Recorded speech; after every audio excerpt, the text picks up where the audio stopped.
populated, 96%, in this strictly controlled country.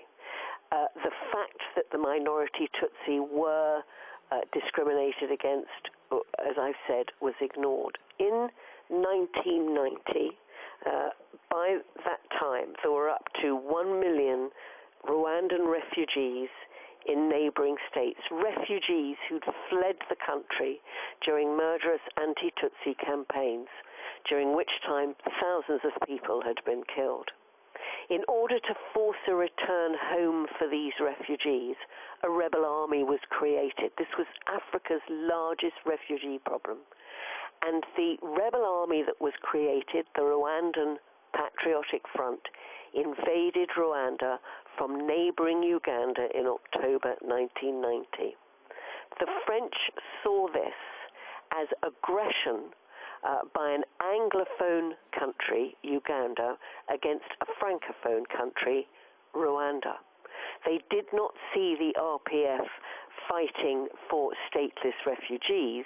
They saw the RPF as part of a plot by Yoweri Museveni in Uganda to take over a part of Francophone Africa. And for that reason, they supported the Habyarimana regime. For the 3 years of civil war, without French military help, then the dictatorship would have fallen. It was French military help that kept Habyarimana in power. And he was, by all accounts, although this is very difficult to prove, he was friendly with Habyarimana. These two men, Mitterrand and Habyarimana, were friends. They spent time together. Their children spent time together. Habyarimana had a flat in Paris. So it was a very close relationship, apparently. The fear, and this comes through in documents that have been released from the Mitterrand archives, certainly Mitterrand feared that what he called a Tutsi land was going to be created. And once Rwanda was lost to Anglophone influence, then French credibility on the African continent would suffer a blow, he believed, from which it would never recover. We're talking to Linda Melvern, an investigative journalist who's written 2 books on Rwanda. Kenneth Roth, the head of Human Rights Watch, said the timing of this report is no coincidence, coming as international pressure is mounting for the International Criminal Tribunal for Rwanda to move its attention to atrocities committed by Kagame's Rwanda Patriotic Front. Kagame, of course, the president of Rwanda. In the aftermath of the genocide, estimated 30,000 Hutus are believed to have been murdered then. Do you think this is playing a role? I do not see the release of this report as a sort of tit for tat, as part of a diplomatic spat. It's far too serious for that. This is a European army being accused of human rights abuses in Africa, and I think that it needs careful consideration by international human rights groups. And yes, I do know, obviously, of the claims made by the French judge that President Kagame, in fact, was responsible for triggering the genocide. I've read that report. But it's not part. This is not part, as far as I can see, of the same story. What is needed here is the release of a lot of information. We need to investigate, to dig deeper and find out what happened. We don't know who, in fact, assassinated Habyarimana on April the 6th. It's incredible that 2 African presidents were assassinated that night over the skies of Kigali, and there's been no international inquiry. If you can imagine 2 European presidents being assassinated, there would have been an immediate inquiry. The Security Council promised on April the 7th there would be an inquiry into the assassination.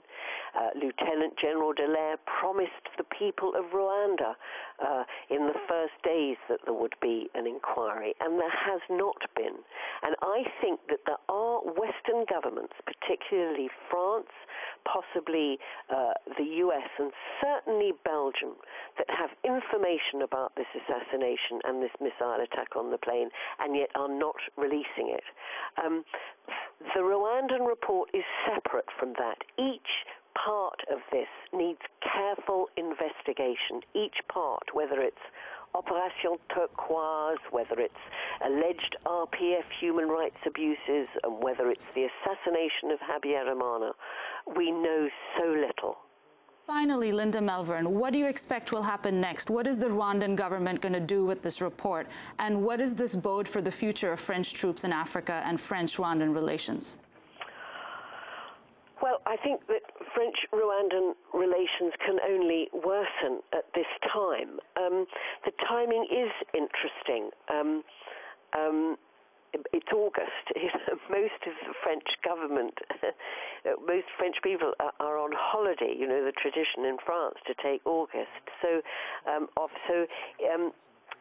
we haven't yet had a coordinated response from the French government. And as I say, this is a report of 500 pages. It's very dense. It has a lot of detail. It has times and dates and places. And I think it will take time for there to be an adequate response at all to it. I'm an investigative journalist. I cannot predict the future. And I have no idea where legally or internationally this report can go. All I can say is that I find the accusations, particularly during Operation Turquoise, to be so serious that I cannot believe that there isn't an international human rights organization that would not want to very carefully look at them. Linda Melvern, I want to thank you for being with us. Investigative journalist. Her two books are called, well, the first, A People Betrayed, the Role of the West in Rwanda's Genocide and Conspiracy to Murder, the Rwandan Genocide. Speaking on the phone to us from Britain. This is Democracy Now!, democracynow.org, The War and Peace Report, as we look back at the Rwandan genocide more than a decade ago, to killings in another part of the world, to killings in Korea, and what it means